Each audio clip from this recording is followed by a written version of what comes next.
कुछ साल पहले जब कोई नई कार खरीदने की बात करता था तो सबसे पहला सवाल यही होता था, पेट्रोल लोगे या डीजल। लेकिन अब यह सवाल तेजी से बदल रहा है। आज लोग पूछ रहे हैं कि ईवी लेने का सोच रहे हो क्या। और इसकी सबसे बड़ी वजह सिर्फ टेक्नोलॉजी नहीं बल्कि बदलती दुनिया और बढ़ती अनिश्चितताएं हैं। लोग अब बेहतर निवेश के बारे में सोच रहे हैं जो लॉन्ग टर्म में उनके काम आ सके और उनकी बचत भी हो सके। हाल ही में यूएस ईरान में बढ़ते तनाव ने पूरी दुनिया को फिर से यह याद दिला दिया कि पेट्रोल और डीजल पर हमारी निर्भरता कितनी बड़ी कमजोरी बन सकती है।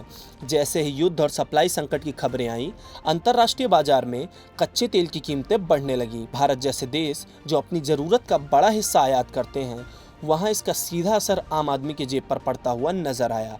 पेट्रोल डीजल महंगा होता है, ट्रांसपोर्ट महंगा होता है और फिर रोज़मर्रा की चीज़ों में भी दाम बढ़ने लगते हैं। यही वजह है कि अब लोग सिर्फ सस्ती कार नहीं बल्कि भविष्य के हिसाब से सही कार चुनना चाहते हैं। और यहीं से इलेक्ट्रिक व्हीकल्स यानी ईवीज़ की असली कहानी शुरू होती है। अप्रैल 2026 के आंकड़े बताते हैं कि भारत में ईवी कार्स में जबरदस्त उछाल आया है। टाटा मोटर्स और महिंद्रा जैसी कंपनियां इस बदलाव की सबसे बड़ी खिलाड़ी बनकर उभरी हैं।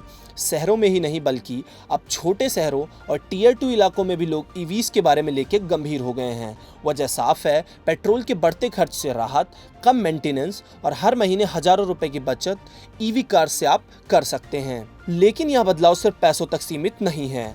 आम लोग यह अब समझने लगे हैं कि अगर दुनिया में कहीं भी युद्ध या तेल का संकट होता है तो उसका असर सीधे उनकी जिंदगी पर पड़ता है। ऐसे में ईवी एक तरह से सुरक्षा कवच की तरह दिख रही है। अगर बिजली देश में बन रही है और चार्जिंग इंफ्रास्ट्रक्चर मजबूत हो रहा है तो भारत धीरे धीरे तेल पर अपनी निर्भरता कम कर सकता है। और इस तरीके के हालात अगर दोबारा बनते हैं तो लोगों को इतनी प्रॉब्लम्स का सामना नहीं करना पड़ेगा।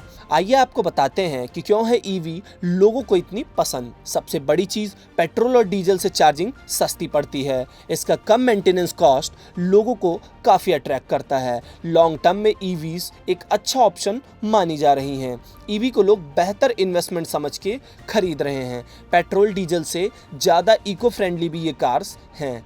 महंगे फ्यूल प्राइस से बचत भी इन कार्स को खरीदने से आपको मिलती है। ईवीज के अच्छे और कंफर्टेबल मॉडल के चलते इनको मार्केट में काफ़ी पसंद किया जा रहा है और पर किलोमीटर इनकी कॉस्ट 5 रुपए से भी कम आती है। हालांकि चुनौतियां अभी भी हैं। चार्जिंग स्टेशंस हर जगह नहीं हैं, बैटरी की कीमतें अभी भी ऊंची हैं और लंबी दूरी के सफ़र को लेकर लोगों के मन में सवाल बने हुए हैं।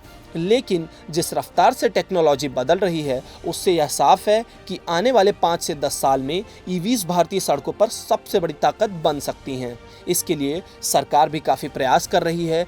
चीज़ों को तेज़ी से डेवलप किया जा रहा है ताकि भारत भी टेक्नोलॉजी के मामले में किसी से पीछे ना रहे और आने वाले समय के लिए तैयार रहे। और ईवी कार्स हमारे नेचर के लिए भी काफ़ी परफेक्ट मानी जाती हैं। इसीलिए ईवीज को अभी के टाइम पर लोगों की सबसे ज़्यादा पसंदीदा कार्स माना जा रहा है। शायद यही वजह है कि आज ईवी सिर्फ एक कार नहीं बल्कि बेहतर फ्यूचर की सोच बन चुकी है। एक ऐसा फ्यूचर जहां हर बार इंटरनेशनल प्रॉब्लम्स होने पर लोगों को पेट्रोल पंप्स की लाइन और बढ़ते दामों का संकट ना सताए, जहां सफर सिर्फ आसान नहीं बल्कि सुरक्षित और आत्मनिर्भर भी हो जाए। भारत भी तेजी से इस चीज में आगे बढ़े और हम हर तरीके की परिस्थिति के लिए पहले से तैयार रहें। ऐसी ही और खबरों और अपडेट्स को जानने के लिए देखते रहें गुड रिटर्न्स डिजिटल।